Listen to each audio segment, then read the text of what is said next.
A new season of fantasy football, a new era for another damn fantasy podcast. With the NFL season just 3 weeks away, it's time to start preparing for your fantasy football drafts. Alongside my new co-host, we've got all the right answers for you on tonight's ADP. Jump in the chat, smash the like button, and let's get started.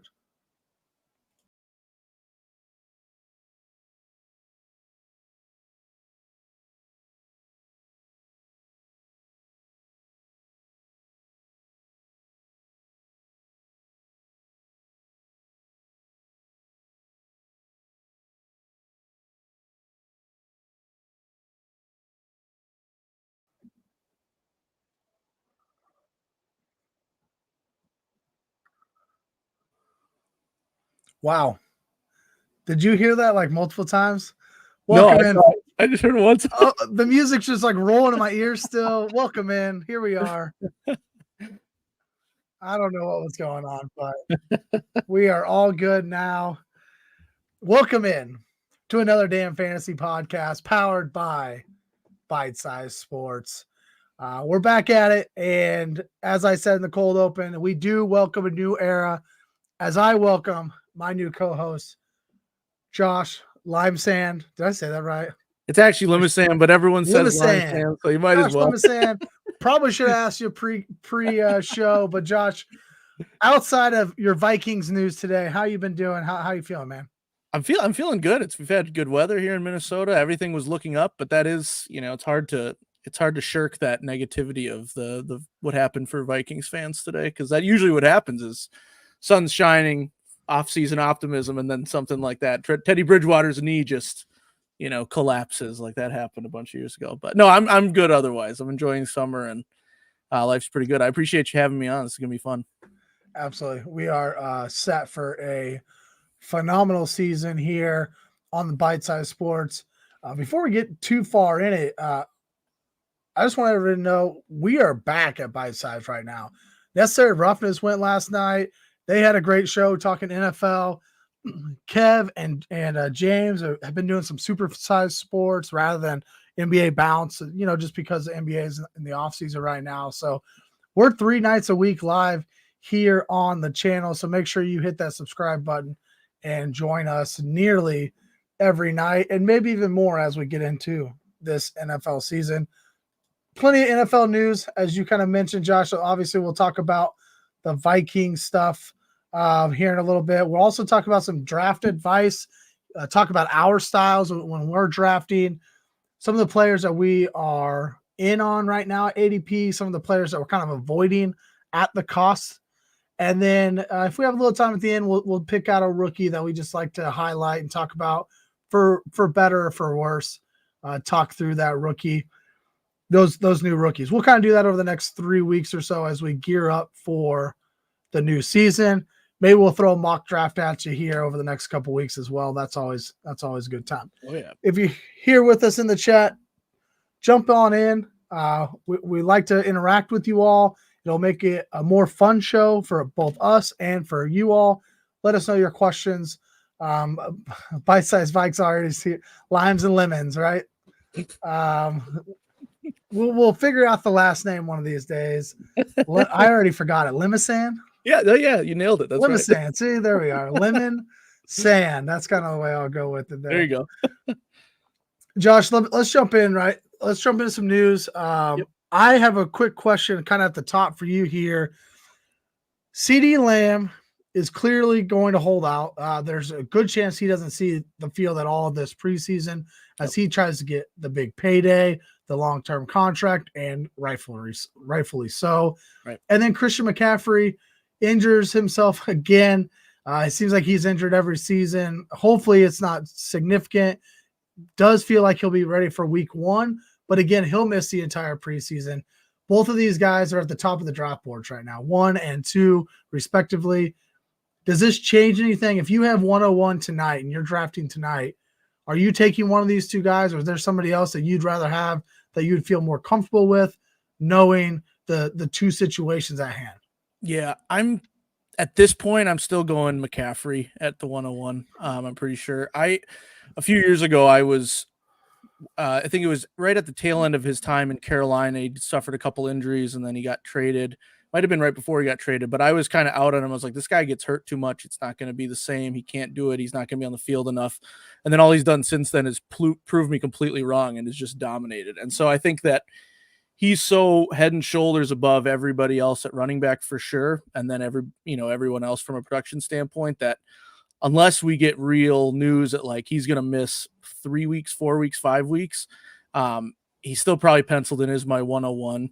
And CD Lamb's kind of the same deal so far. I can't imagine that he doesn't get a deal before the season starts, because I don't know how as a team you don't get that deal done. Like, I'm proud of my Vikings for getting Jefferson signed early enough so we didn't have this kind of drama and whatnot, because you got to lock up the guys that are that good. And CeeDee Lamb, especially from a fantasy standpoint, was unbelievable last year. And again, you're not gonna pass him up. It'd be hard for me to envision a scenario where he doesn't go in that top 3 for me, at least right now. I mean, obviously things could change. Something crazy could happen. It is Dallas, right? Dallas doesn't always make the smart decisions from a front. They'll pay Zeke probably instead of exactly right. So if you are, if you're a disgruntled Cowboys fan and you know that they're going to screw this up somehow, sure, yeah, I'd CeeDee Lamb I can see logically passing on for one of the other top 5 receivers that are for sure top 8 picks in the first round of most redraft leagues. But for now, it's not moving the needle too much for me, I would say. Yeah, and I think the ADPs kind of show the same thing. They're not really changing much. Seems like Christian McCaffrey especially in redraft home leagues, which is what we mostly talk about here. Right. Christian McCaffrey is probably a lock to be the 101 for everybody in their home leagues.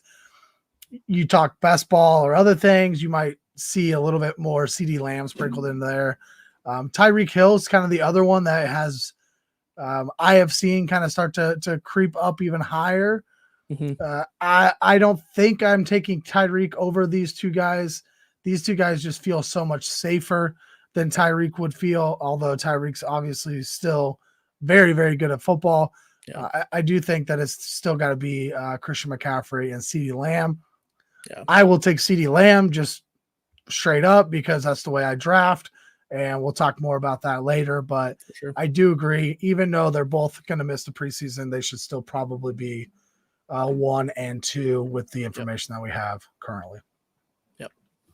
And Tyreek's an interesting one because he's in that weird boat where he's quote unquote old for a receiver, but at the same time hasn't shown any signs of slowing down. So, from consistent production standpoint, you can't really go wrong with Tyreek Hill, but some people are looking at that age and they're probably saying, well, at some point it might fall off a little bit. And that would probably keep him out. If he was a few years younger, I mean, we might be talking about him at the, 101, 102 range as well. So.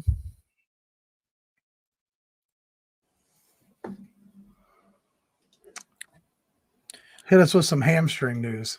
Oh yeah. So we have a couple running backs that are currently down, but they don't seem like they're intense injuries. Both Jahmyr Gibbs from Detroit and Marshawn Lloyd from Green Bay have, nothing to be worried about. Both coaches have said it's not a big deal. So they're probably going to miss extra time in the preseason. I don't think it's anything to worry about.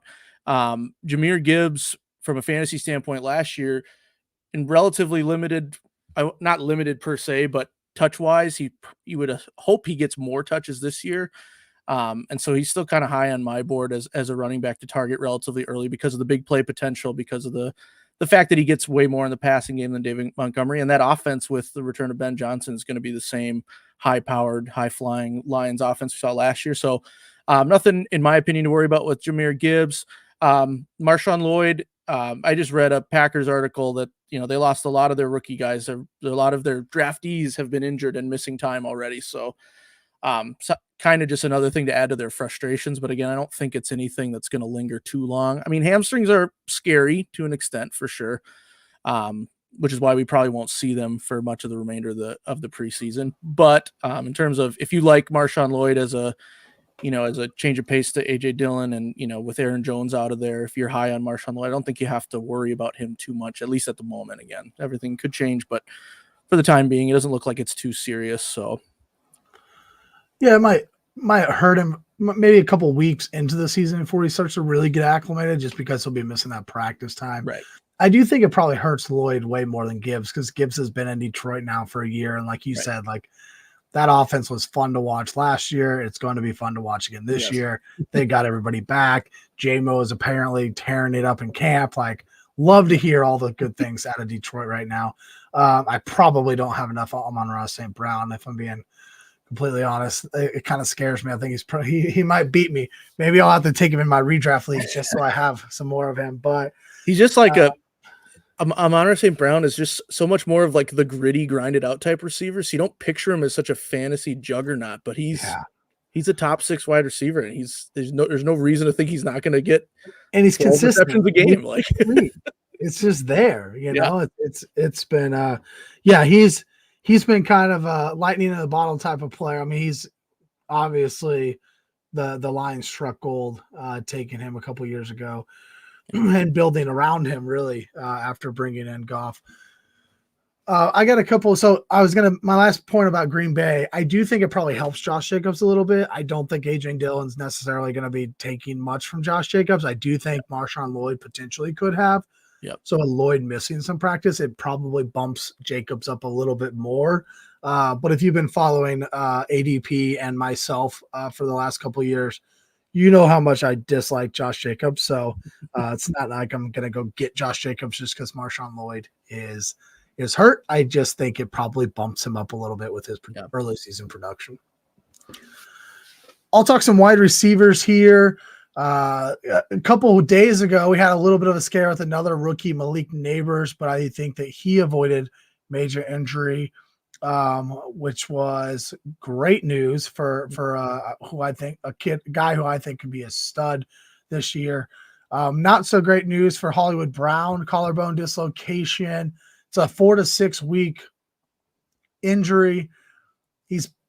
He's potentially going to make it back for week 1. I would guess, just knowing the Chiefs, obviously being a fan of the Chiefs, they don't care about week 1. Everybody's going to make it up to be this huge game against the Ravens at home. And of course, these guys, this is what they do for a living. They're definitely going to be up for the game and go crazy. But in terms of like the coaching staff and the front office, they're not going to push Hollywood Brown to get back on the field by week 1. They have bigger aspirations in terms of a Super Bowl, and they want Hollywood Brown obviously healthy towards the end of the season. So I doubt he plays week 1. He'll probably miss a couple weeks. I would definitely be lowering him on my draft boards right now, just because you're not going to have that early season production. And where he was being drafted to give you points in week 1. And that's important to note. It doesn't mean he's undraftable or he's bad, but he's probably not going to be there for the first week at least, and maybe the first couple weeks. So you'll just need to make sure you take that into consideration when it comes draft time. And I'll talk about somebody on the Chiefs later that's a value that I think gets a huge bump because of this and some other news that came out this week. But the biggest news of all came out today. There's a lot of NFL news. There's plenty of injuries, and we just kind of picked and choose a couple that fantasy relevant, but a couple are big fantasy relevant, and they are part of your beloved Vikings. And I want to answer this question after we talk, after you kind of give your spiel on these two injuries, because I do think this is a really great question. And for the audio listeners, Bite-Sized Vikes, we probably know the guy behind the scenes of this one. Who do you think JJ has any less value than last year, given quarterback play? I assume Justin Jefferson, obviously. Yeah. So we'll talk about Justin Jefferson, but first give the people the two big injuries that happened. We got news on today. Yeah, so Jordan Addison gets carted off. We'll start there because I don't know if we have the updated, like how long exactly he'll be out at the moment, but he got carted off the field today. Obviously burst onto the scene. I mean, he had some off the field stuff this past, not too long ago. So there was potentially a suspension pending anyway. And now getting carted off with injury where, we lose our number 2, who was a first round draft pick last year and burst on the scene. He had like 10 touchdowns last year. So immediately fantasy relevant in our offense. We don't we haven't run the ball very well past couple of years in Minnesota in terms of attempts and stuff. So the passing, if you're a weapon in our passing attack, you're in good shape. And with Hawkinson starting the season injured, Addison was going to be a big number 2, probably get a decent amount of targets and looks, but we'll have to see how long he's out officially with that injury. And then the big news, of course, is our future at the quarterback position. JJ McCarthy has the full torn meniscus and is out for the whole season. So it's such a huge bummer. The hype was real around here. I don't think, like, it was pretty obvious that Darnold was going to start anyway. Like, Sam Darnold was brought in to be the bridge quarterback, and I don't think anyone thought he was going to have anything less than like 5, 6, 7 weeks, maybe even more if he was playing well enough. But he's on a 1-year deal. He was here just to make sure that they could get McCarthy ready, and then we were all hoping McCarthy was maybe going to take the reins later on this season, or, you know, at the worst case, start next year. And now that's still the goal. You can see my tagline down there. It's JJ McCarthy season now 2025. We're just going to move on to next year, I guess, with him. But you were hoping that was a year of practice reps and maybe a spot starter, maybe some garbage time, just something more than being hurt for the whole year. That just really sucks, and it's super unfortunate. He splashed a little bit in his first preseason game. He had the nice couple of touchdown passes, showed a little bit more mobility than we're used to seeing here in Minnesota, with the exception of our Josh Dobbs games last year. And so, yeah, I saw that on Twitter as well. This was great. I searched Jordan Addison. I was trying to see if there was any updates on him, and I found this.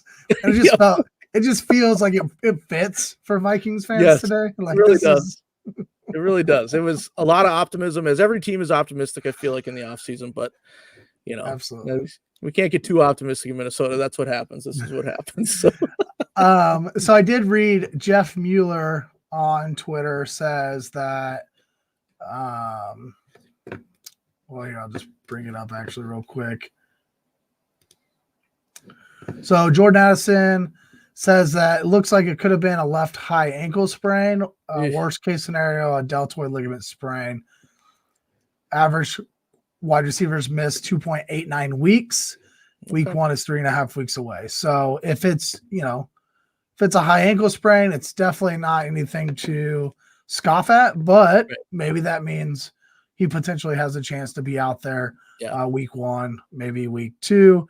Bite Size Mike says he won't practice tomorrow, but should be good to go week 1. So got a little insight there. Yeah. But let's go here to Justin Jefferson really fast before we get into our next segment. As the Vikings fan in fantasy football, do you think Justin Jefferson's any less valuable than he was last year? So I'll be honest, the thought did cross my mind going into the season, even before the McCarthy injury.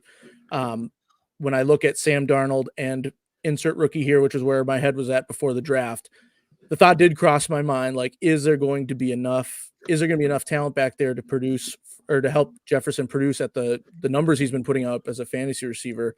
And so it gave me pause for a little bit. And then I was like, no, I don't think it matters. Cause like Johnny Football just mentioned, under Nick Mullins, as long as they take shots deep, he's going to make catches. He makes contested catches all the time. He had that huge one in the Detroit game, even though we lost at the end of last season. Like, he's a different receiver. He always finds a way to get open. He always finds a way to sneak forward for a couple extra yards. So I think for him, he's about as foolproof as you can get in fantasy, in my opinion, with the exception, of course, of injury.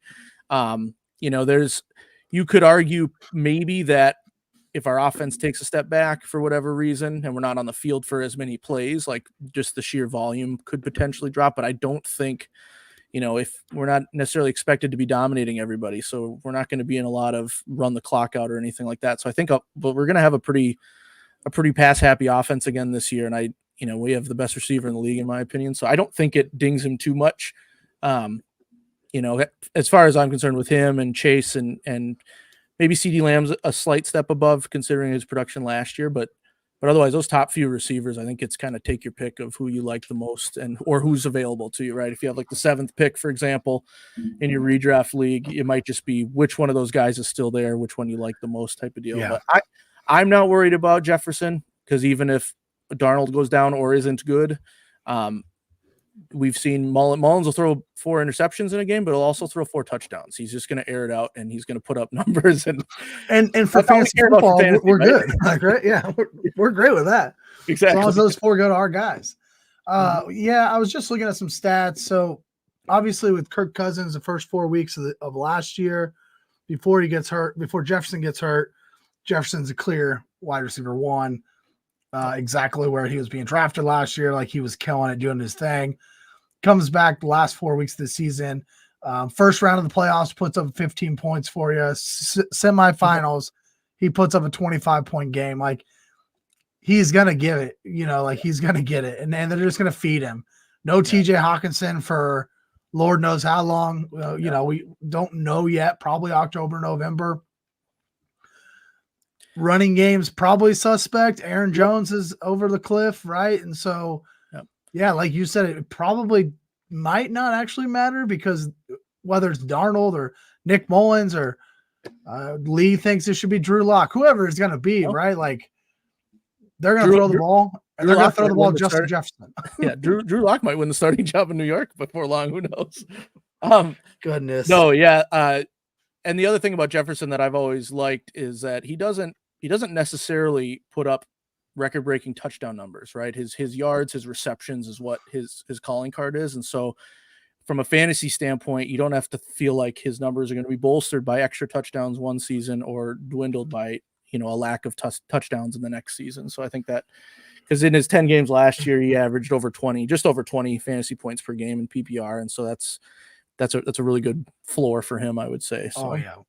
A very safe pick in the middle of the first round, I think. Yep. So John's talking about don't tell Zach that. You guys go watch Necessary Roughness from last night. Zach told us all the reasons that the New York Giants were going to make the playoffs. And I'm pretty certain a couple of the teams, if I remember right, he said some very left field teams that apparently the Giants are going to beat this year. They will be starting 3-0 according to Keebler. So go check that out. I'm going to try to clip off the video for it, because I thought it was hilarious, because he just kept going. So anyways, go check out Necessary Roughness from last night. All right, let's talk quickly about some draft advice. We both kind of wanted to give a little bit of advice to the listeners as they gear up for their draft season, right before we tell you about a bunch of players that we actually don't like at ADP right now. So, Josh, I'll let you take the reins first. Give our listeners some draft advice. Like the biggest thing for me is knowing your league. And trust me, I've made the mistake of entering a league that I didn't fully know. Just because the value they put on your league mates put on certain positions is going to be vastly different. For example, the trend right now, and correctly so, is that wide receiver is more consistently outperformed. Like, the top wide receivers more consistently outperform the top running backs. And so we're starting to see more and more wide receivers go earlier over certain running backs. But if you're in a league where everyone's desperate to get an RB1, RB2, you might have to let that play into it. I'm not saying reach for guys you don't like, but just have a plan in place for, if the first 5 running backs you like are gone, and you thought you've been doing mocks, you've been listening to podcasts, and they have been lasting longer, because they're not as high on them as they probably shouldn't be. Know your league, right? Your league might value that. Another thing I hear a lot about from a different position is quarterback. A lot of, analyst leagues will wait on quarterback because they know you can get a starting level quarterback, rounds 8, 9, 10, 11, and still compete for a championship. And you can load up on the skill position players and hope for better results at the top end there. And so that's another thing that you get by knowing your league, right? Is someone going to overvalue Patrick Mahomes, Josh Allen, and draft them way earlier?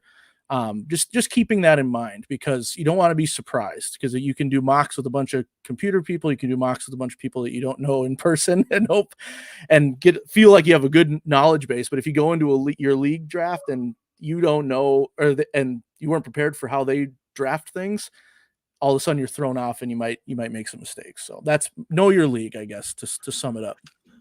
It's even better in a live draft. So we do one here in Kansas City at myself, and I think we have it's a 10 or 12 team league, and we do a live draft. So we get together every year.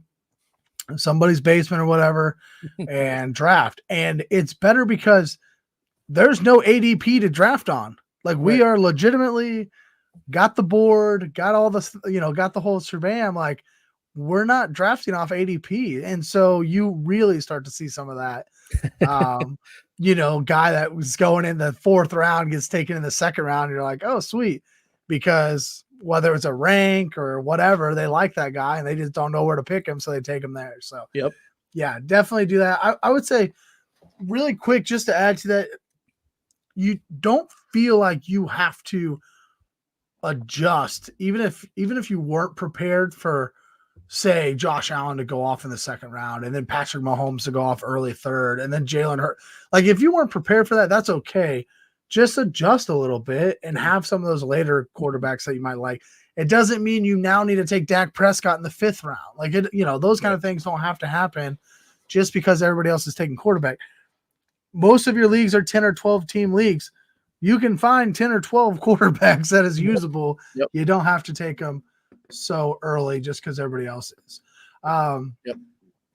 My one piece of advice is more for commissioners and like just leagues in general. Just try to draft as late in the preseason as absolutely possible. So many injuries and whatnot, and I get it. Not everybody can draft Labor Day weekend or the Tuesday, Wednesday between then. But if you can, try to draft as late as possible, just to allow yourself some time to, one, do the research, but also make sure that you're not going to draft something early August and then you'll lose a guy for the year. And it happens. I know we've lost JJ McCarthy this year, and he's probably not a high, he's definitely not a high draft pick for fantasy value, but there have been those in the past where we lose a guy late in the preseason. A lot of people already drafted him.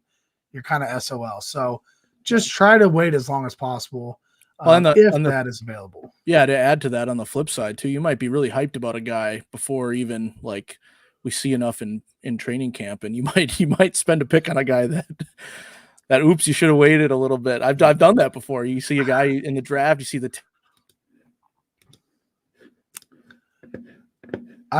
actual player like this guy is gonna be, like you can get caught. So I agree with you there. Wait as long as you can.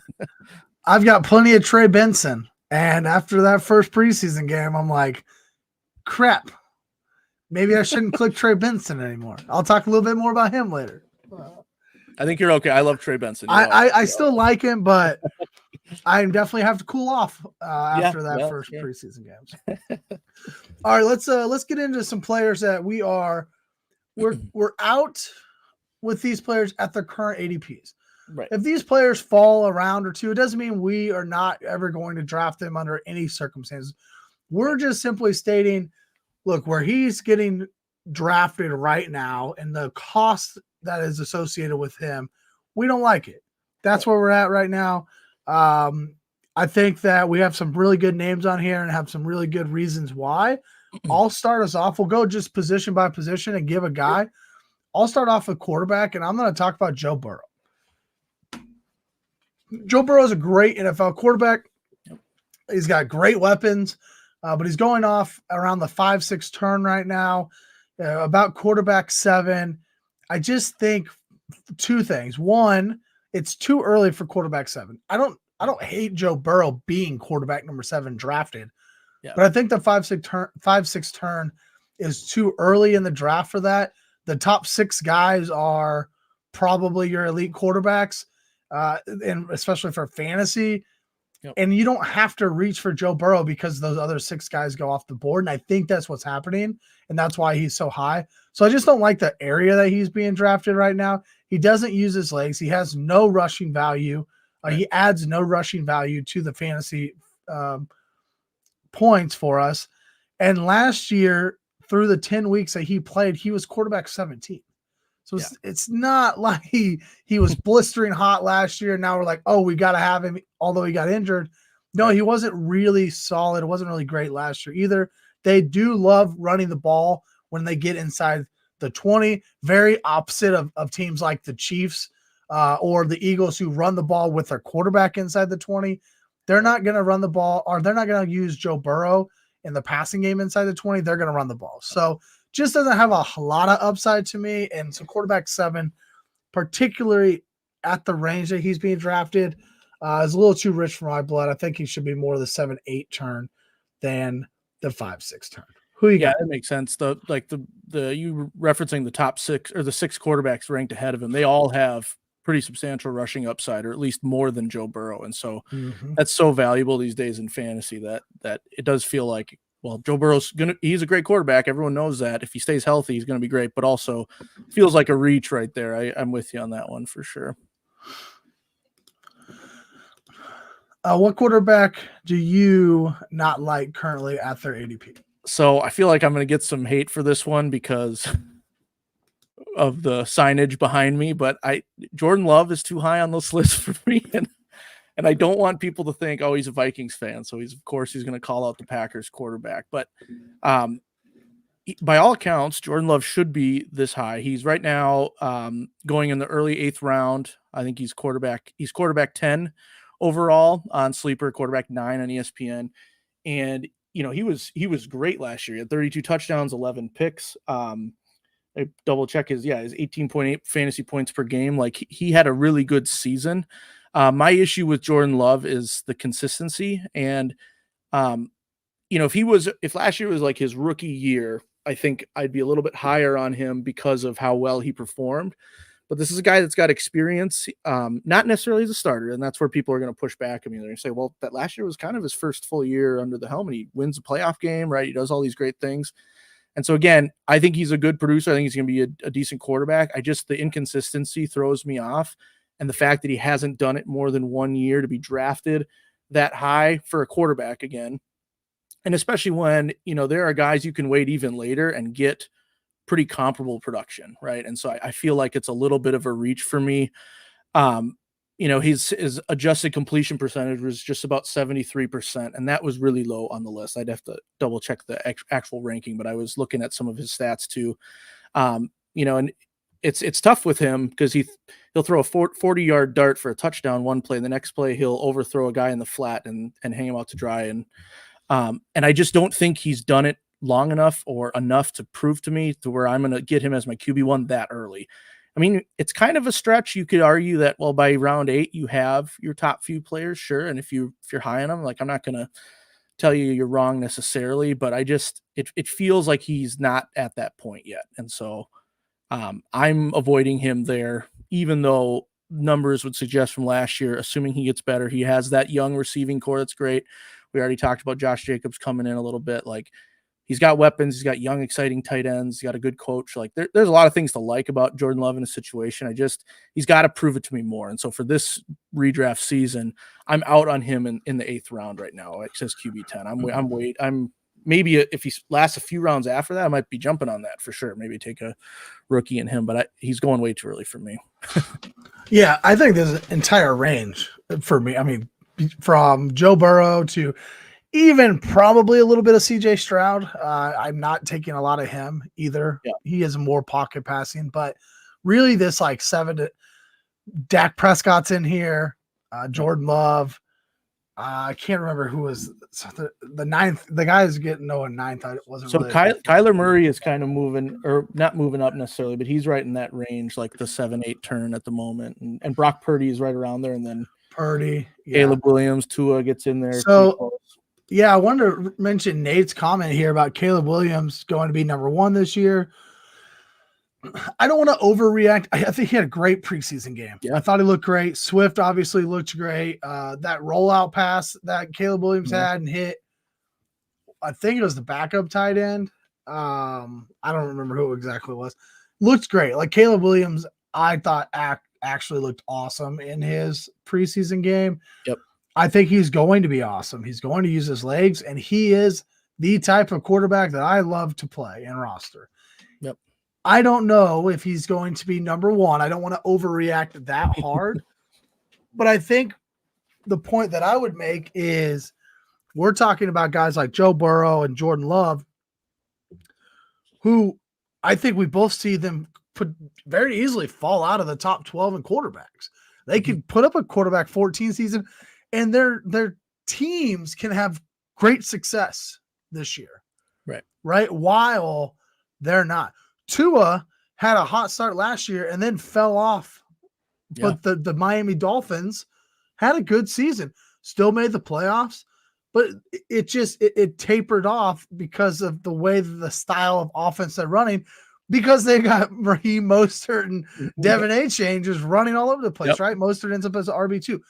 So I think that's like the point that we're not saying that Jordan Love or Joe Burrow can't be good quarterbacks and can't lead their teams to success.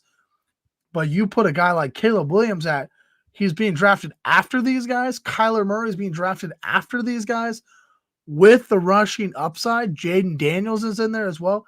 Yep. Give me some of that like upside, right? I'll let my league mates take these boring pocket passers. I want somebody who can hit, and if they hit, it's top 5 quarterback, and I'm getting them in the 9th or 10th round. Right. And with those rookie guys that are in that range, like you can still get a serviceable guy after, even later, that if the rookie guy is just a bad case of the rookies and can't do anything right, you can still draft a guy that I might mention a couple later, for a little foreshadowing there, that are going to have pretty decent floors. They're not going to be guys you want to draft high, which is why I like them where they're at. But if you pair them with a rookie with upside, you're in a good shape. And some people don't like to draft 2 quarterbacks in a 1 quarterback league, but if you take a rookie and there's that unknown there, like you can get excited about that upside and then give yourself an insurance plan as well. Absolutely. Let's move on to running back here. If you're in the chat with us, thanks for joining us today. Let us know, what running back are you out on right now during draft season? Who are you out on? It's definitely not Swift for Nate. He's in on the Chicago, all over these Bears. He's a Chicago fan. Obviously, we know if you've been around, everybody knows Nate is a Bears fan. But seriously, if you're in the chat, let us know, what running back are you out on? Josh, I've already named your guy in different contexts, but I want to hear it anyways. Yes. Tell the people who you got. So this one pains me because in my most serious league, he's my RB1/2. I have 2 guys that hopefully put up RB1 numbers, but the inconsistency might cause problems. I have Kenneth Walker and I have Devon Achane, and Achane is my guy that I don't like at his ADP right now. And that's, again, not to say that I don't like him as a player, because I'm hoping for big things from him in my keeper league. I just think that, right now he's the 9th running back going off the board on Sleeper and the 12th running back on ESPN. So he's going in as an RB1. And if you look at his efficiency metrics from last year, his yards per carry average, the production he bursted onto the scene with, I understand the hype and I understand that he can be a league winner for you, if he hits again. My issue with him is if you are taking him as your RB1, I think there's still too much unknown, and also with just the amount of mouths they have to feed in Miami. We already referenced the Miami offense, right? Mostert's still there. They drafted Jalen Wright, who's another running back that fits that same mold. They have the proven guys like Jeff Wilson, who's been there. They brought in Malik Washington in the draft as another receiver to go with Jalen Waddle and Tyreek Hill. Like, there's just so many guys that this offense should be really good. And their defense, in my opinion, got worse this year. So I'm expecting more offensive plays for the Dolphins. So by all accounts, I think Achane could be really good. I get really nervous if I'm drafting him as my RB1. And so I gotta pull up that ADP again. I think he's right now in the 2nd round, going on as RB9. Yeah, the end of the 2nd, like the 2-3 turn in a 12-team league. And if I decide that I need to get running backs, not my favorite draft plan this year, but if he's my number 2, I'm ecstatic. But right now he's being drafted closer to the RB1 threshold, in my opinion, and that scares me too much. I don't know if he'll be reliable enough there. So yeah, right at the back end of the 2nd round is what I'm seeing. Yeah, as well. He makes me think of guys like Tyler Lockett at wide receiver, where like he's gonna have a huge game, right? Achane put up 40 points, right? Yep. But the way that offense works, I think there are going to be legitimately like frustrating weeks for any of these guys. Jalen Waddle, Tyreek Hill, Achane. Yep. And you're putting a lot of draft capital in this Miami offense, which rightfully so. They're going to be good, but there are going to be weeks because they game plan and they scheme so well, Right. unless they're playing in below 10-degree weather in Kansas City where they can't score. Other than that one game, they scheme very well. Yep. Or against the Bills, they always seem to lose against the Bills. Yep. But they just scheme really well. And if that means there's going to be a running week, it's going to be a running week. Right. And you're not going to be able to sit Devon A-Chain. You're not going to just be like, Right. oh, I don't want to play him this week because they're playing a tough defense. Like, you're still going to play him, and you're going to get those lower weeks. It's going to be frustrating because of where you drafted him. Right. Right. You can take, say, Zach Moss. I don't know. I'm just making up a name that I know is drafted in like the 8th or 9th round. Yeah. And play him every week and be like, well, I got 5 points out of him, but I got 25 points out of this other wide receiver I drafted in the 3rd round instead. Right. So right. Definitely going to be a frustrating situation, probably, if you draft A-Chain. And when it hits those weeks, you're going to be, grinning and pumped and winning, and you're going to love it. Right. But who knows how many weeks those are going to be. Right. That's the hardest part. Like, his boom weeks are, boomier than other people's boom weeks. And that's a terrible turn of phrase. But my point is, like, oh yeah, Simon, and this is the Dolphins. Are you a Dolphins optimist? I am a little bit. Yeah. A lot of it. Yeah. I think the offense is going to be good. I just kind of agree with, like, I love A-Chain and like best ball leagues where you don't have to worry about sit decisions, those kind of things. Right. But as your RB1 and drafting him at the front of the 3rd round, it could be frustrating on those weeks that Tyreek Hill goes off for 3 touchdowns or Raheem Mostert breaks off a 50-yard touchdown run. And you're like, gosh, when is A-Chain going to touch the ball? Right. Well, he doesn't have to, because the Dolphins are now up against the Patriots 30-0 in a blink of an eye, and A-Chain's done for the day. Yeah. And the last thing I'll say about A-Chain as well is he's been trending upwards. People are getting on, there's been reports out of camp that he's picking up the offense better and he's going to be able to be in more sets and do more things. And so again, the optimism is all the way up there. And so he might even be higher than where he is now if you're drafting in a couple weeks still. And so, like, I'm with you there. And that's, as much as I love him, I can't take him as my RB1 this draft season. So who do you got at the running back spot? I'm going to go with Saquon Barkley. He is being drafted higher than Devon A-Chain. Yep. It is partly because of Saquon, partly because this is just the way I am as a drafter. I'll make it quick. I know that we got a lot we want to try to touch on here, so I'll go a little quicker on this one. If you like Saquon Barkley, just take him. I'm just not going to take him. I don't want RBs this high, and I especially don't want one that has a quarterback who is going to run 10 to 15 touchdowns in himself in Jalen Hurts. That's the way the Eagles run this offense. It goes through Jalen Hurts. He is the goal line running back. It's not going to be Barkley. Gibbs finished RB10 last year. Not Gibbs. Swift finished RB10 on this team last year. He had 57 receptions.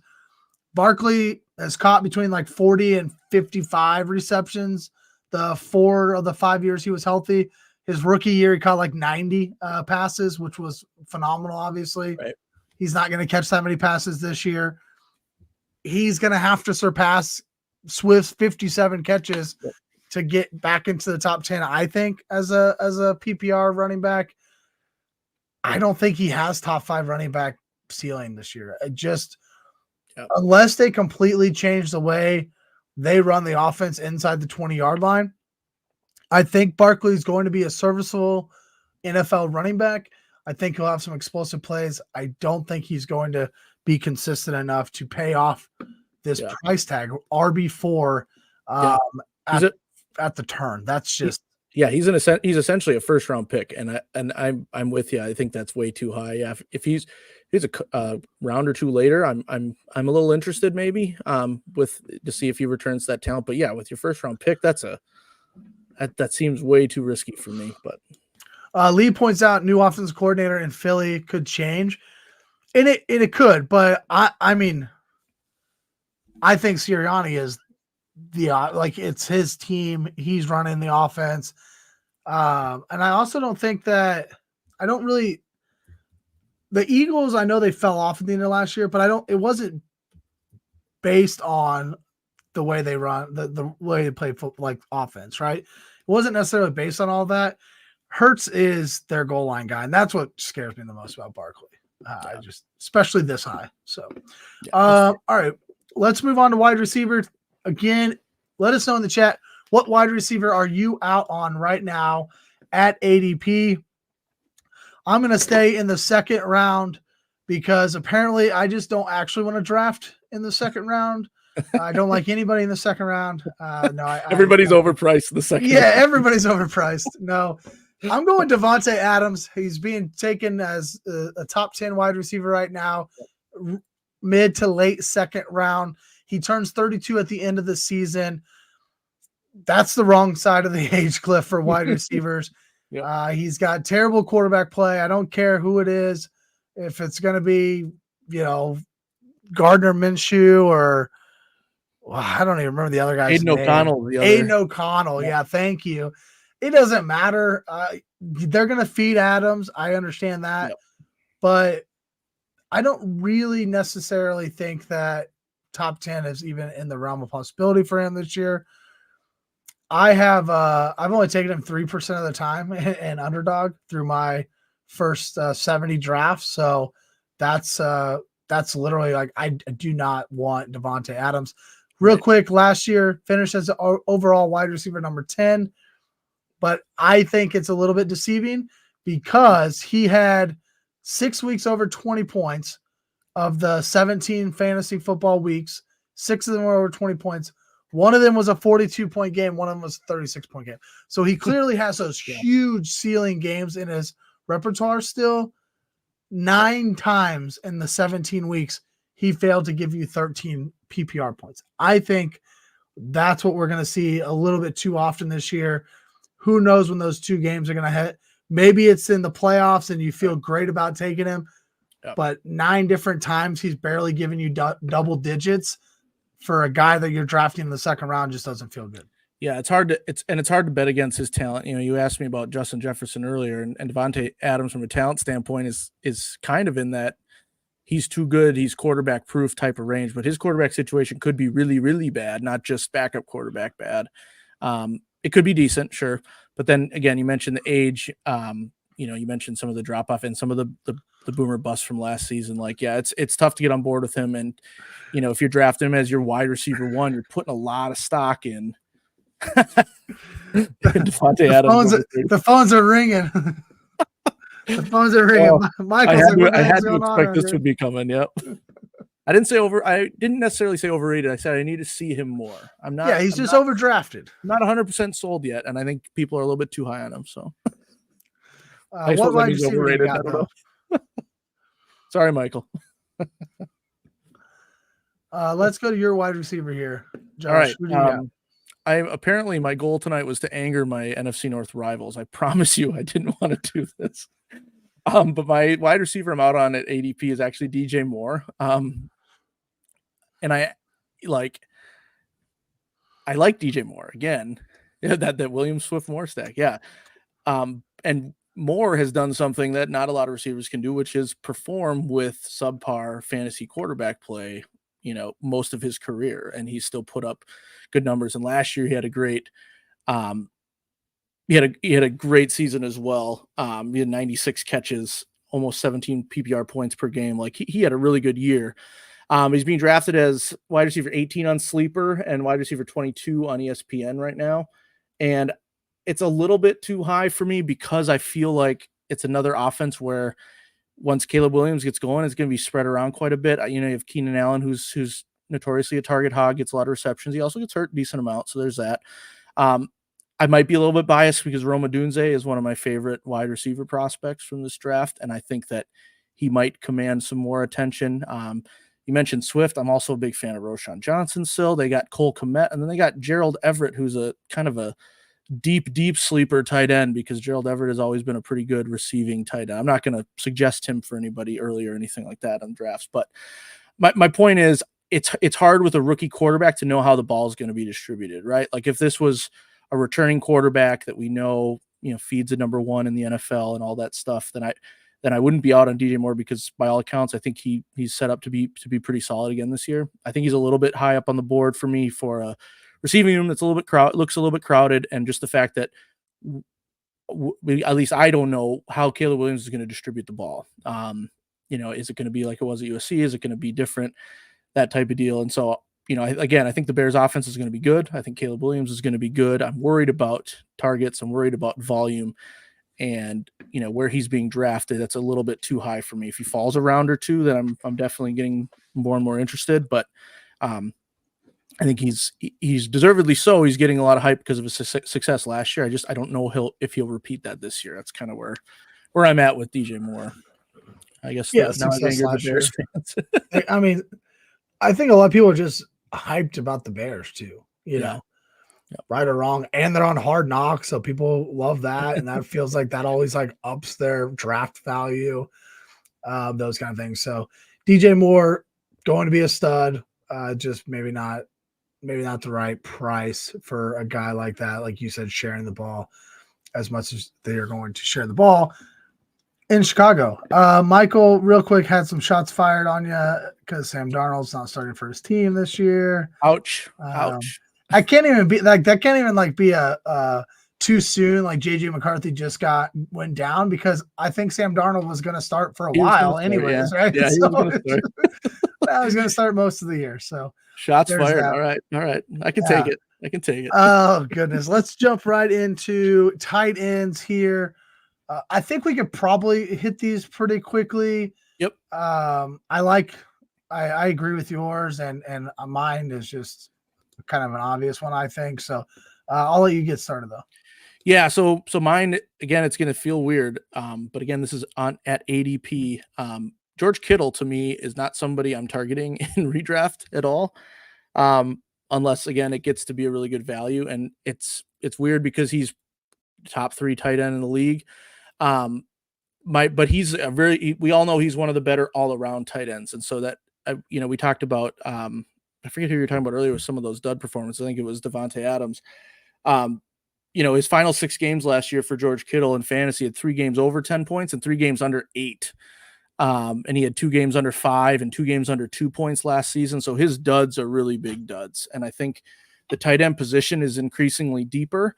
And so unless you're getting like some of the guys I'm high on for like really high production, like Trey McBride, Mark Andrews, Travis Kelce, still like some of those guys, they're going to give you such a big advantage that if you're going to get one of those next tier guys like Kittle, you really have to make sure they hit consistently. And looking at his up and downs last year and his PPR points per game, I'm out on him at tight end 7 right now, because I think you can get maybe a lower floor, but a more consistent floor, guys that get receptions and get you to that 10-point threshold, where if I'm streaming tight ends, or if I'm not really, looking for a game changer at tight end because I missed out on some of the high flying ones, then, what do I want to get? I want to get about 10 plus points at the minimum. And, you can't have George Kittle, that high of a pick getting you 2 points. It's going to be hard to win weeks that way. So I'm out on Kittle. I'm not looking for him unless he somehow falls a lot. I know their offense is great. I know he's great, but yeah, I don't know. Man, I missed a chance earlier. You mentioned Gerald Everett. Now we're talking streaming tight ends. It's like an homage to Dan. He was a huge Gerald. Every week we talk about streaming tight ends, and he felt like he mentioned Gerald Everett every other week. Yeah, there you go. Yeah, he's always a great streaming. That is great streaming tight end. So Lee here says Kyle Pitts, he's out on. I keep falling into the Kyle Pitts trap year after year. I think you make a good point about Kittle and the inconsistency. He has definitely put up some 0 points games before. He is, to me, kind of like the end of the elite tight ends. And I'm probably going to get him less than what I would try to get the elite tight ends. And most years, the elite tight end is like Travis Kelce, Mark Andrews. If I don't get one of those two, right, at a good price, I'm not taking a tight end until the last pick of the draft. Like that's how I approach tight ends. This year, a little bit different. I've been taking more of those top tier. I think Trey McBride's in there now. Dalton Kincaid's in there. Yep. Sam Laporta is obviously in there from Missed not him. drafted Absolutely. at all last year to now like tight end one, right? So Yep. there are the elite tight ends this year, and I think that you can go after them. And if you miss on those top 5 or 6, George Kittle kind of feels like the safe, comfy play after that. Yep. Maybe don't fall into that trap. Rather wait it out. We'll give you a couple of value picks here in a little bit for tight end. Right. I am going TJ Hawkinson. I don't really actually understand why he's being drafted, completely honest, for fantasy purposes. I found Jesse Morse on Twitter here. He suffered a late season ACL tear. He is an injury expert. In his player profile for this season, he says Hawkinson won't return until late October to mid-November. So around week 9 or 10. Week 9 or 10, and this guy is being drafted in the 9th and 10th round of fantasy drafts. It's like the 13th or 14th tight end off the board. It's a wasted pick. We are wasting roster spots on a guy who won't play until November. You can't do that early in the season. You need, especially in these first 10, most drafts, 16 maybe draft spots, 14 to 16, depending on your league, right? Josh talked about earlier, like you got to know your league. And so depending on your league, you don't know how many roster spots you're going to have. You can't waste a roster spot in the 10th round for a guy that you won't even be able to play until November. Don't draft him. Let somebody else draft him and drop him, and then you can pick him up later on. Like that's the way I would play. I think it's just a wasted pick at tight end. You can't use him. You can't use him. Right. Yeah, that's fair. And I mean, like Kirk Cousins depended on him and definitely fed him a bunch too. So even if he does come back for the last few weeks or when he does come back, you don't have that guarantee that like, oh, he's Kirk's guy. Kirk's going to find him. Like you have Sam Darnold, right? So we don't know how much he's going to work him in as well. So yeah, I think it's a good point to bring up. It's hard to say that about my Hawkinson, but totally with you on that one. And it's definitely nothing against the player himself. It's just simply the fact that he's got an ACL tear and he's going to have to come back. How old is Hawkinson? He's probably 28. Yeah, 29? he's about that. I'll pull that up quick. I should know that information. I feel like that's also going to play a little bit of a part in this, right? Like you a little bit older, it's going to take him a little bit longer. So all right, let's flip the script here. Let's talk about some guys that we actually like at their ADP. In fact, we see them as values at their ADP. So these are guys that we expect to outperform where they're being drafted at right now. We like the price that they're being drafted at right now. Most of them I would draft earlier than they're being drafted in redrafts right now. So let's dig out of this black hole of negativity that we started with, right? And let's talk some positive stuff here. That's right. We'll start with quarterback. So if you're in the chat, thank you. If you're all here with us, thanks for being here. Smash that like button if you will. And let us know in the chat who's a quarterback that you like that is being drafted maybe too low. You know, who's somebody that you like to go get right now in drafts. I'll start us with a guy you actually mentioned earlier, Kyler Murray, being drafted around quarterback 10, quarterback 11, somewhere in there, mid 7th to early 8th rounds. I think people are down on Kyler still after his 2022 injury, right? So last year he's coming back off of injury. He kind of starts to look like old Kyler, but he didn't really have much in terms of help with his wide receivers and them being healthy outside of Trey McBride, who had a great season last year. But after week 10, so week 10 on last year, he finished as a top 10 quarterback. That's starting to show his upside, I believe. The first 9 weeks of 2022, before he got hurt, he was a top 6 quarterback. They add in Marvin Harrison Jr., who I believe could potentially be a Jamar Chase, Justin Jefferson type of superstar early in his career, just like they were. I think Kyler has great upside. I think this offense has really good upside here. Being taken at quarterback 10, the way he runs the ball, he could become their goal line back, similar to like a Jalen Hurts is, Lamar Jackson is, something like that. I think obviously there's risk involved here because we haven't seen this new wave offense, but the reward could be top 5 quarterback here, and you're getting him at quarterback 10. I think he has that kind of upside. I'm pretty high on Kyler Murray this year. Yeah, absolutely. I wrote in our notes that kind of stole this one from me. I was thinking Kyler Murray as well because you're right. He got just kind of a bad rap with all the drama with him in Arizona and the contract and then the injury, and I think people just assumed he was going to fall off the face of the earth or something. I don't know, and I was probably part of that too. I'm not saying I have always known or anything like that, but by all accounts, he's back and he's going to be great. He averaged over 18 points per game in the games he played last year. And, I went back and watched his week 18 against the Eagles, and he looks like a stud again. He looks like a guy, take my film analysis for what it's worth. You don't know anything about me. So if you're watching this, maybe that doesn't count for anything, but he looks confident.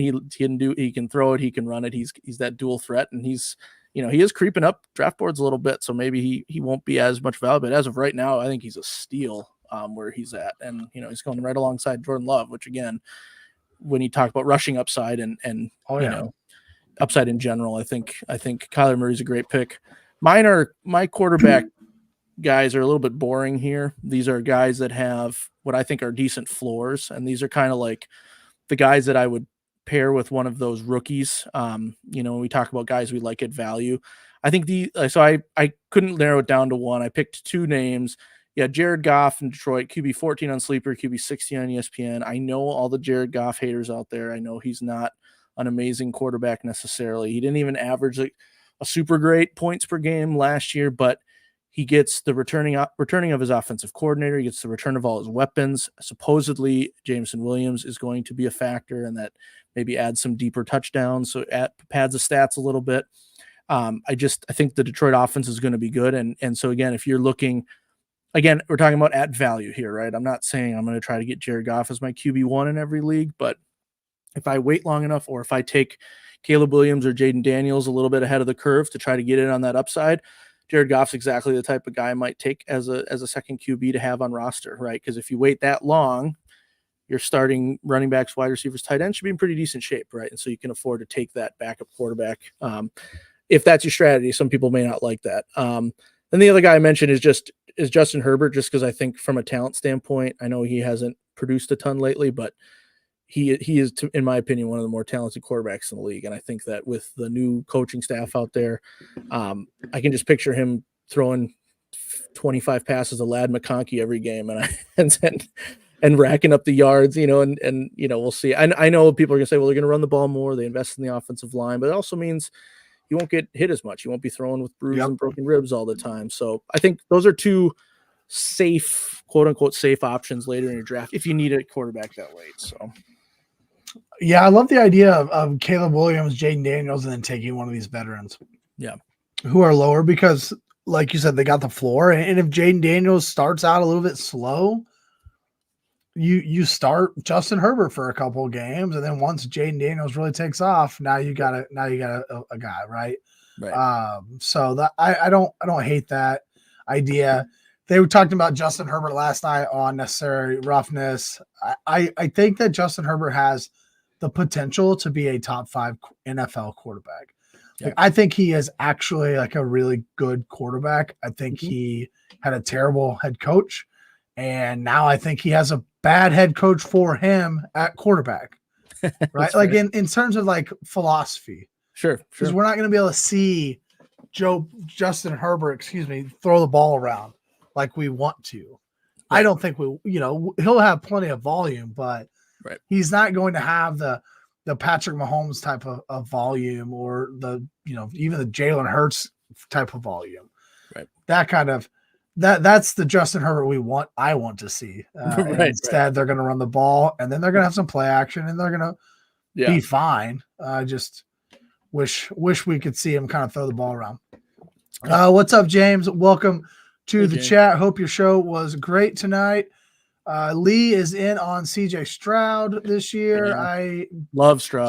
It's hard to not agree because he was so good last year, and they just added more weapons to that team. So nothing wrong with that.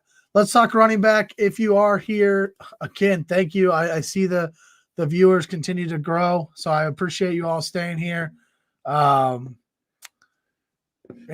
chatting us up. So let us know what running back you like currently in drafts and the value they have, as Josh tells us about his. Yeah, so mine, I feel like this is another kind of boring pick. I feel like I'm boring. I feel like I'm trying to go for safe and consistent. But and I don't think people are thinking about this guy because this offense is, in general, this offense has failed. Right. But it is going to be a completely different offense this year. Right. And I don't think people are looking at it that way or thinking about it.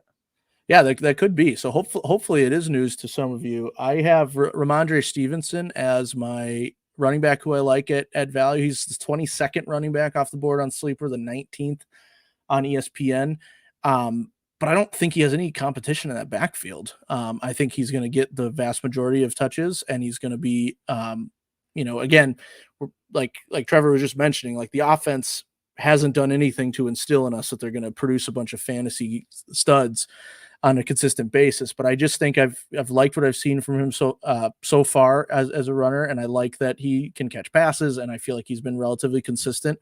Last year he was, it wasn't super exciting. He was only just over 12 PPR points per game. But again, he's going as a low end RB2, right? And so if you have your draft going in a way you like it, you could do a lot worse than that safe floor of, 12 fantasy points per game and probably more. I have to think, like you mentioned, that this offense will be better than it was last year. And if it's even a little bit better, I think he becomes that much better as well. So I like where he's going. And the other numbers that stood out to me for Ramondre was that he only had 4 rushing touchdowns last year and he had 0 receiving touchdowns. And that seems bonkers to me for a guy who has the volume and the workload that he gets. And so I have to assume he'll have more than 4 touchdowns this year. Again, you can't predict touchdowns. They're hard to assume they're going to get better, right? Everyone uses the regress to the mean and all that stuff. But 4 touchdowns seems abnormally low for a guy with his target volume and his usage. And so, bump up that by at least 4 more touchdowns, maybe 3 more rushing ones and a receiving one this year, and right around the same number of yards. And you have a guy who's going to be a solid, consistent producer for you. So I like Ramondre where he's at right now. Yeah, that's a good pick. They got a bunch of rookies at wide receiver. Yep. Probably will have a rookie quarterback eventually in Drake May throughout the season. Antonio Gibson there behind him. But he used to run slot wide receiver stuff in the past. So, I think it's Ramondre's team, and I think this offense is going to look completely different than we've seen Patriots. And when you have Bill Belichick for 25 years, everybody has that like ingrained in them. And I think the Patriots could be sneaky this year. Yeah.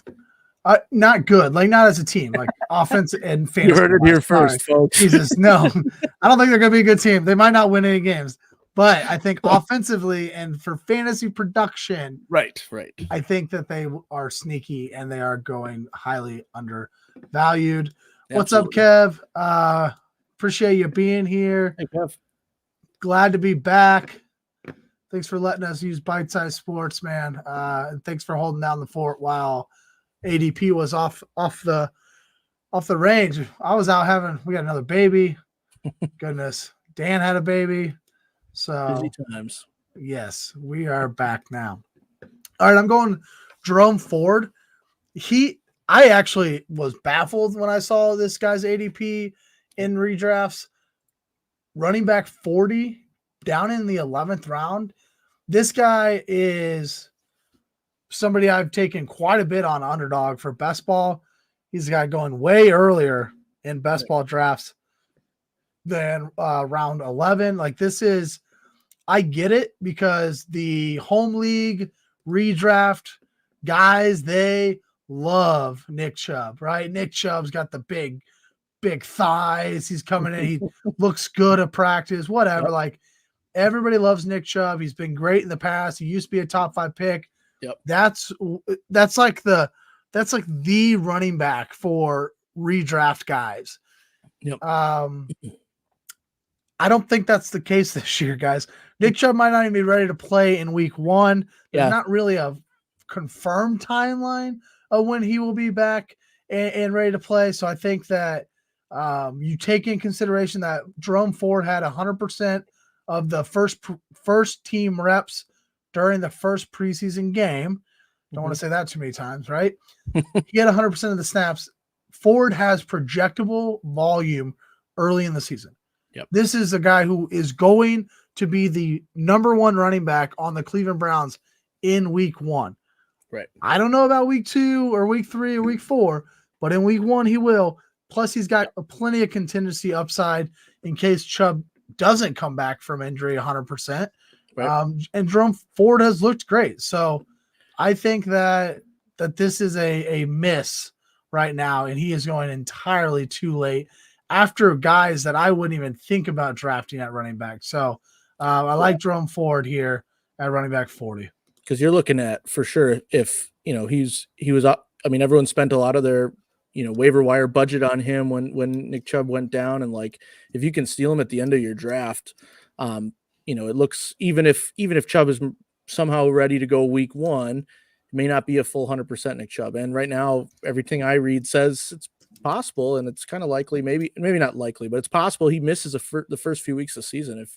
If you get a starting, like an RB1 starting caliber guy in like round 12 of your draft, I think you're feeling pretty good for sure. Absolutely. Let's move on to wide receiver. Josh, I'm going to give my quick wide receiver take, and then I'll let you take yours. And while you take yours, I am going to run upstairs because that's what happens when you have 4 kids. Fair enough. But I'll let you take over your wide receiver, and you can go right into tight end. Okay. And I will be right back. My wide receiver, Rashee Rice, right now going off at wide receiver 34. Y'all, this is abysmal. I get it. Most people don't want to draft him high because of the suspension looming. It sounds like he's not going to be suspended. Does not really sound like there's going to be. From what I've read today, the NFL hasn't even talked to him about this situation. So obviously, maybe your morals, you don't want to draft him because he went off and he drove too fast. And if that's the case, so be it. From a fantasy football place, this guy is being drafted entirely too low. Yep. You add Hollywood's injury, Rashee Rice, wide receiver 4 from week 12 to week 17 last year. Week 10 was the Chiefs' bye week. So that first week off the bye didn't have a huge game. And then he really took off after that. I think he's got top 5 wide receiver potential. He's a huge yak guy. I know I'm a Chiefs fan. I know I'm biased towards Rashee Rice, but I think that there are legitimate numbers behind this. And for him to be drafted in the 5th round, I think that he really should be up with like the Tank Dells and Zay Flowers, those guys who are being drafted at the back end of the 3rd round. I think that is where Rashee Rice should be being drafted at. Instead, he's being drafted in the 5th round. My Kansas City league, he'll probably be drafted in the 1st round. But when your redraft leagues, he's being drafted too late. I'm comfortable taking this guy in the 4th round. He actually allows me to take like a running back early if I want to, right? If I want to go ahead and take a guy like Bijan in the 1st round, and then I can go 3 wide receivers, and Rashee Rice is my 3rd wide receiver in the middle of the 4th round. That makes me comfortable because 1, I don't think he's going to be suspended anymore. 2, Hollywood might not be playing in week 1, and he already shows the ability to be a top 5 wide receiver. So, Josh, I'll be right back. Talk about your wide receiver and tight end, and I'll be right back. Yeah, no worries. Sounds good. Yeah, I think Trevor's spot on with Rashee Rice, especially with the injury to Hollywood Brown. And I think that in general, I was going to tell this to Trevor who's here, but the Chiefs offense and Patrick Mahomes from a fantasy standpoint, he wasn't exactly as prolific as he's been in the past last year. And so you kind of get a feeling that they're going to be a little bit more high powered. At least I get that feeling. I don't know if that's fully accurate or not, but I think, yeah, where Rashee Rice is being taken. And the other thing I'll mention before I get to mine is that, he mentioned drafting Rashee Rice at the same kind of realm as Tank Dell. I had an honorable mention for the guys I had at ADP that I didn't like at value. And my honorable mention was kind of the whole Texans receiving room. Stephon Diggs, Nico Collins, Tank Dell, all guys I like, all guys that are going to be great, but just kind of the whole, CJ Stroud's awesome too, but how are all three of them going to produce at that same level? And they're kind of all in the same range. And so that uncertainty of who's going to get all the targets, especially with the newcomer Stephon Diggs in there, a guy who's used to getting looked at as option number one, and maybe he will still be, and it'll be fine, and they'll all three get their numbers because Stroud's as amazing as we think he is. But it kind of calls that into question. I think target volume is obviously huge when it comes to receivers in fantasy. And so makes sense. Hollywood Brown going down. I'm not sure for week one. Rashee Rice has all this built-in chemistry with Mahomes. I think that's a smart pick that late. My wide receiver that I think is at good value is a rookie that I may be higher on than other people. We already kind of talked about him briefly. It's Ladd McConkey out in Los Angeles. I almost said San Diego for a second. Out in Los Angeles. He didn't play at all the games last year in Georgia, but there's a reason why he was drafted almost in the first round. He's drafted in the 34th overall pick. And the early reports were immediately everyone's impressed with how he's picking up the offense, how he's able to do all these things, how he's able to get open. And I just think that a quarterback like Justin Herbert will use McConkey as that safety valve. And with the improved offensive line play, I just picture him getting 7 to 10 catches a game, give or take. And so I really like that value. I don't think I mentioned it yet, but McConkey's right now wide receiver 41 on Sleeper and 45 on ESPN. And so you definitely don't have to feel like you're reaching on him at all, at least at the moment. And let me just double check. Yeah, that's middle of the 8th round. By this point, hopefully you've grabbed the other guys that you were really hoping to get. And I think it's worth taking a flyer on him with the potential to be the number one, because Quentin Johnston didn't step up necessarily last year. They don't have Mike Williams. They don't have Keenan Allen anymore. Josh Palmer has had some spots and is definitely going to come in with some chemistry built in with Justin Herbert. But when we're looking at Ladd McConkey, I just feel like that's a connection that's going to be like I don't know, think of your favorite quarterback and their favorite go-to receiver. And again, do we have any proof of that? No, he's a rookie, right? It's hard to, but again, at in the 8th round, I'm looking for upside, and I think he has the potential to be upside and then could easily rise draft boards next year as well. So that's what is it with you Vikings guys loving the Chargers, man? It's like John was talking up so hard last night on Necessary Roughness. I'm like, what? And then now you've mentioned both Justin Herbert and Ladd McConkey. What is going on? You don't even know, Trevor. I've been waiting for the Chargers to get over the proverbial hump for like 8 years. So, this is said proverbial hump. I know. This could be the year. You guys have no plan for Ladd McConkey, do you? I don't know.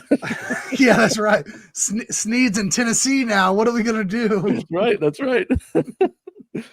I also mentioned, awesome. I brought up my honorable mention because you mentioned Rashee Rice talking about he should be drafted around that Tank Dell range, and that reminded me of the Texans wide receiver room. So I kind of briefly mentioned that I was considering, I don't know where all the targets are going to go there too, just to catch you up. But that's all you missed, and then more Chargers love. So Kamani Vidal, rookie of the year. You ready for that? Yeah. Well, I was drafting some Kamani Vidal, but now I don't even see anything. He's never talked about it, seems like. And no, I listen to a lot of fantasy podcasts. I watch a lot of shows on YouTube. Nobody talks about Kamani Vidal. I think he's officially 5th or 6th on the depth chart. So yeah. What happened to this guy? I don't know. He was going to be something else, good. Yeah, I don't know. Since we're on the Chargers, I'm also super confused on what are they going to do with the running backs? Because they brought in 3 veteran running backs, and was it Gus Edwards they paid $40,000 to? Yeah. What? They're going to try the Baltimore backfield from a few years ago. That's true. Isn't it great? Is it Greg Roman? Their OC Greg Roman's out there, and they're going to hope that J.K. Dobbins stays healthy, and then Gus Edwards is going to get 15 rushing touchdowns. They gave him the minimum, $40,000. Yeah. And the NFL in a league that people are paid millions and millions of dollars, this guy's making $40,000. He knows us now, right? He's he's us these days. He's oh, I could do that. It's the winning formula out in Los Angeles. This is how you scrubs live on $40,000 a year. Like, I can yes. sense your fear in Kansas City from here, Trevor. I can sense. Oh that you're yeah, I nervous know. about the Chargers. Gus Bus gonna run all over them. Right. That's right. The Prince and Kirk will be good this year. Oh, you're talking about Trevor Lawrence, Christian Kirk. Actually, Christian Kirk was another one that kind of surprised me where he was being drafted in redraft leagues. Another guy that we're high on in best ball. I like him a lot. And then I go to redraft and like Christian Kirk's being drafted down by Rashee Rice. Yeah. And it just, I get it, right? Like when we do these, you get your home leagues. These guys aren't in. They're not looking at fantasy all year long. They're not looking at fantasy all season. Like I literally have a redraft league that I texted a couple weeks ago. Like we got the draft set up, and I guarantee that probably 80% of them hadn't even thought about fantasy football yet. Right? Like they hasn't even crossed their mind yet. They're gonna show up to the draft with ESPN top 200 list, and they're gonna draft off of that. Yeah. And that's fine. Like we all play the game for different reasons. We love playing fantasy football. Yeah. But my point of bringing that up is if you're in it and you're grinding the news and you kind of have a good feel, you're listening to ADP, right? We're going to be able to give you some of these guys that you're going to get really late in drafts that we feel like are going to be studs. And I like Christian Kirk. Tank will be good in best ball. I do have some Tank Dell or Tank. I was thinking Tank Bigsby. Maybe you're thinking Tank Dell. Tank Dell will be fine too, but Tank Bigsby will also be good as a late round. Well, and speaking of the Jags, I like, I wasn't high on George Kittle. Right around Kittle's range, you have Evan Ingram, who had a really good season last year. There's a tight end for you that could be maybe a little bit more upside production-wise. That could be a nice pick for you earlier on. So, yeah, I don't think Gabe Davis brings a lot to that team. I think it's going to be Evan Ingram, Christian Kirk, and Travis Etienne again. Like I think that's the offense, and go play through that fantasy-wise as well. So for sure. All right. Speaking of tight ends, let's give the people a couple good tight ends here. Yeah, I'll start with maybe not good tight ends, but good values at tight end. Right. I'll start with mine because I had a hard time with this one, and this one is admittedly a little bit of a stretch. But I have Tyler Conklin listed here. I was trying to find one that I don't see mentioned a lot. Online or in the stuff that I watch and listen to. I wanted to try to find a guy that people aren't really talking about. And maybe people have heard of him. I don't know, or heard more of him than I have, but he's going as tight end 24 on Sleeper, 18 on ESPN. I like the idea of if Aaron Rodgers is back to what he's supposed to be or what we knew him to be. Tyler Conklin was always very reliable in Minnesota, and he is capable of doing good things, right? And so again, I mentioned this is a stretch. I wanted to say like Greg Dulcich is getting a lot of hype in the offseason here, the tight end for the Broncos, but I'm not sold on their offense yet. And you don't have to draft Greg Dulcich. I was looking at the ADP for Dulcich. I think you can wait till the waiver wire starts and grab him there. So we're trying to look at guys that are actually getting drafted late. And so from a streaming tight end standpoint, I think you could do worse than Tyler Conklin. Again, the upside's probably not there. But if you want like a 5 catches, 60 floor, I feel like there are worse values at that position that late in the draft. So that's a little bit of a stretch on my part, but I think a lot of it's going to come down to Aaron Rodgers as well. Right. Is he healthy? Does he look like Aaron Rodgers that we know of? Right. Like those kind of things. That entire Jets offense, outside of, Braylon Allen actually looked pretty darn good too. But you're drafting them high with Garrett Wilson, and all of a sudden now I can't think of the running back's name. And Breece Hall. Thank you. I'm like, but you're drafting these guys high, and you're expecting a lot out of them, and they've shown the ability even without Aaron Rodgers. And I think that's the right way to do it. And I think that somebody like Conklin's going to come along if Rodgers is healthy and back to full bore. Lee says Dallas Goedert. He likes him as a value. I think he's always kind of overshadowed there in Philly after AJ Brown and Devontae Smith. but a decent mid-round tight end. I'm going late tight end here. A couple guys I wrote down. Hunter Henry. We talked about the Patriots earlier. Luke Musgrave and Isaiah Likely.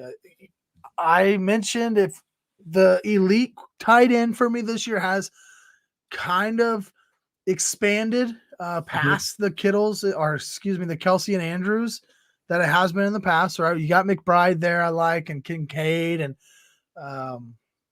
Sam Laporta, and so there's still some. I think there's better elite tight ends than we've seen in the past. So I still want those guys, but if I don't get those guys, I don't want the mid-range guys. I feel like that's almost like the dead RB dead zone in the past. There's a tight end dead zone, and I would rather just wait it out. And guys like Hunter Henry, Luke Musgrave, and Isaiah Likely are being drafted at the end of drafts. Isaiah Likely has been talked about as like the number 2 pass catcher in Baltimore. Yeah. And they're going to use him with Mark Andrews, not instead of Mark Andrews or vice versa, right? They're going to use them together. So I like that a lot. I would obviously rather have starting tight ends such as Luke Musgraves and Hunter Henry. But if that means if I wait to the very end and Likely's the only guy left, I'll take a shot on Isaiah Likely and see if he's actually going to be the second best pass catcher for the Ravens this year. They like to throw it over the middle anyway. So I think there's just great value at the end of the drafts for these tight ends. And if you don't get one of your top guys, just wait. Just wait. You don't need to rush and take David Njoku as the 7th tight end off the board or 8th tight end off the board. Like, you don't need to do that this year because there's so much value at the end. Lee likes Likely as well. So seems like I'm on the right path there. Right? Yeah, I think he's done enough in the absence of Mark Andrews when Andrews has been hurt to say, hey, I deserve to be getting the ball at least a little bit, right? And so I feel like his presence on the field should only go up in terms of snap counts, and that's only going to mean good things. I'm with you there on Isaiah Likely for sure. Well, let's knock out this one last segment here, and then we'll get out of here. Rookie spotlight. So we both just want to pick one guy, one rookie, just to talk about, kind of give a little bit of spotlight on them, whether it's good, bad, or indifferent.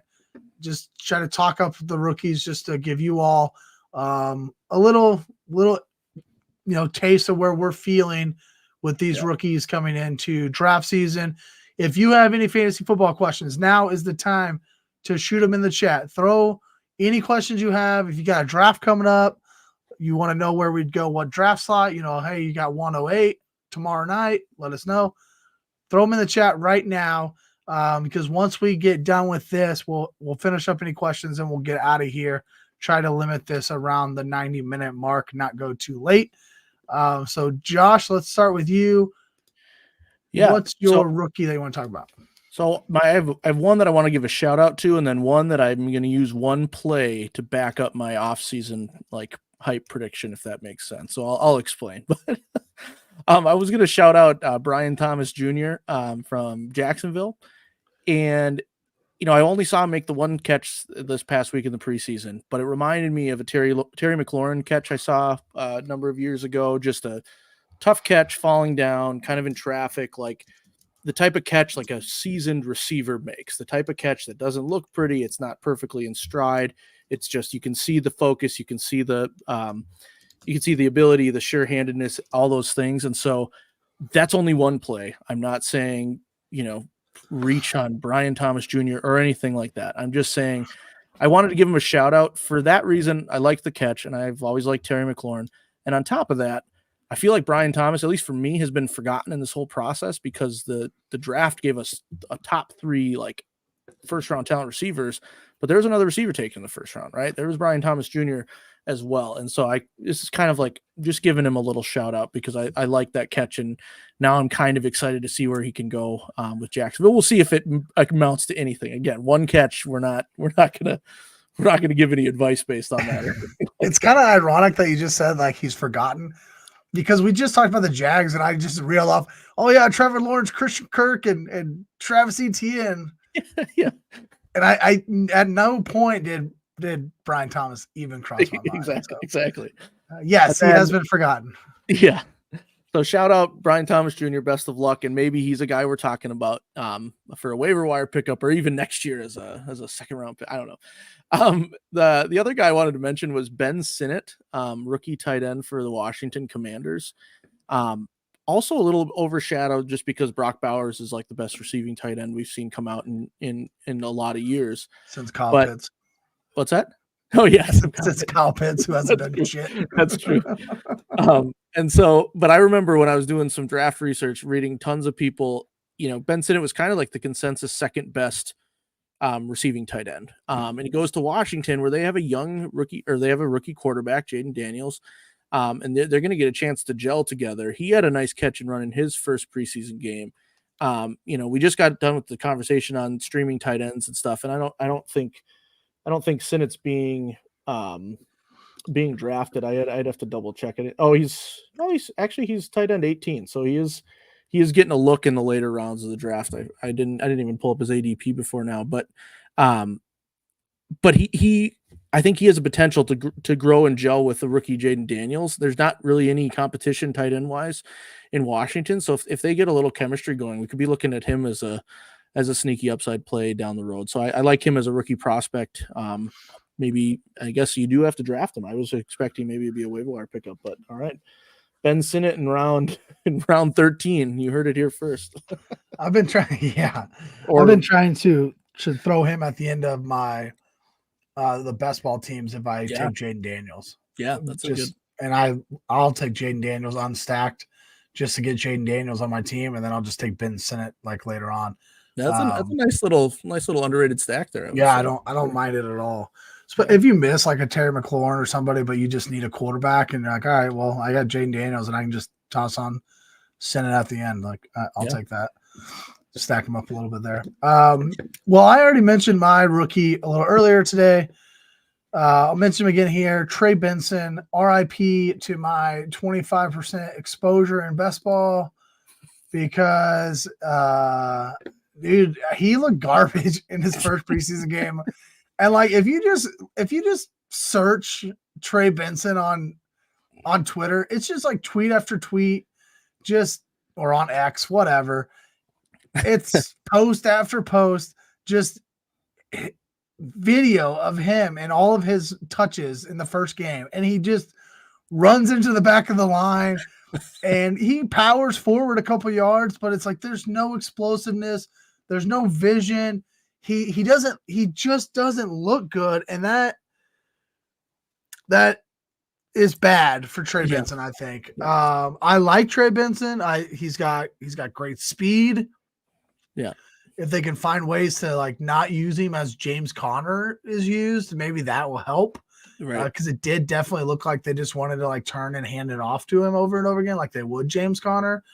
So maybe if they can be creative a little bit, it'll help him, and he'll come along a little bit. But right now, after watching that, I was like, oh, I should probably stop drafting him as much as I am.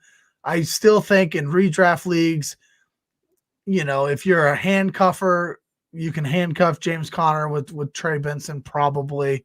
There's a couple other veterans there, but it'll probably be Trey Benson should James Conner get hurt. But ultimately, I think Trey Benson and his bad preseason game is good for James Conner. Like I think I already expected him to get a lot of touches and a lot of volume early in the season. I don't see any reason why he won't get all the volume at the beginning of the season now. So long as James Conner is healthy, he's going to be the man in Arizona. And Trey Benson has, I think, a long ways to go. And I think right now in redraft, I probably wouldn't draft him.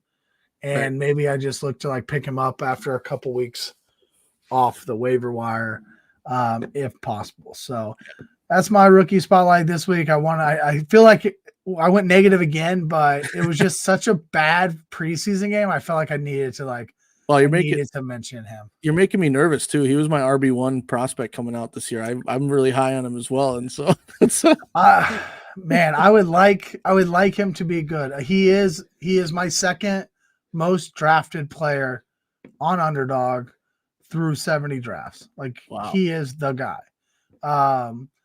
Antonio Gibson, is the most drafted. Rashee Really? Rice is tied with Trey Benson. He's my most Okay. drafted wide receiver. So because Nice. you could get Rashee Rice in like the 9th round for a long time.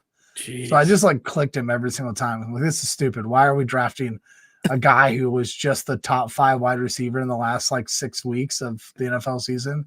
Yeah. Why would we draft him in the 9th round? Because he might get suspended. Okay. Right. Right. Plus, best ball, we look at it a whole different lens. Like we're looking Right. at late season upside, especially in best ball. So I didn't really care as much about early season production.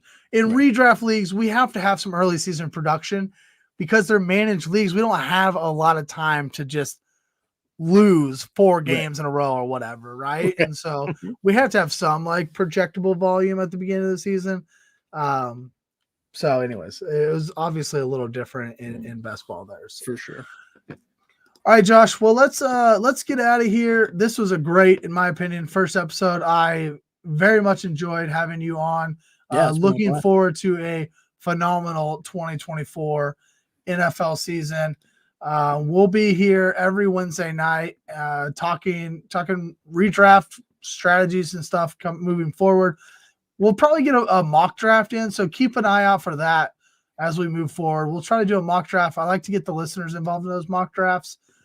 So keep an eye out for that. We'll do that one of these Wednesdays. But Josh, go ahead and let everybody know where can they find you between now and next Wednesday night. Yeah, so at JLime8 on X if you want to come commiserate with me about all the Vikings' bad luck, of course. And then thanks, Lee. Appreciate that. Appreciate all your effort in the chat tonight. It's awesome. And then MikeOnTheVikes.com and then on my podcast is during the season, I like to do previews and recaps, just basic delusional fan ramblings about my squad. And then and then I always try to I'll write some general articles for Bite Size as well. So definitely subscribe to Bite Size Sports. Got a lot of us football geeks over there. So come join us. That's the place to be. Join our Discord.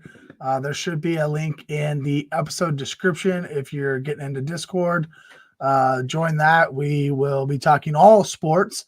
I think that's the nice thing about Bite Size Sports is while we obviously go NFL heavy, NFL is king with all sports. Everybody knows it. So we go NFL heavy, but it's not the only thing that we talk about in Discord.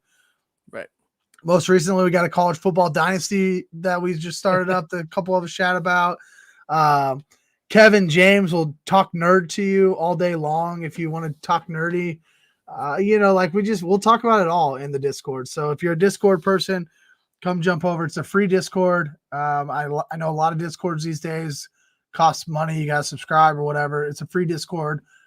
We got good vibes. Just come on over. You can follow me on X at TrevorS_FF. Follow ADP on X at ADP podcast_FF. Help us get to 750 subscribers by hitting that subscribe button. If you would, hit the like button on your way out. It was very, very good to see you all.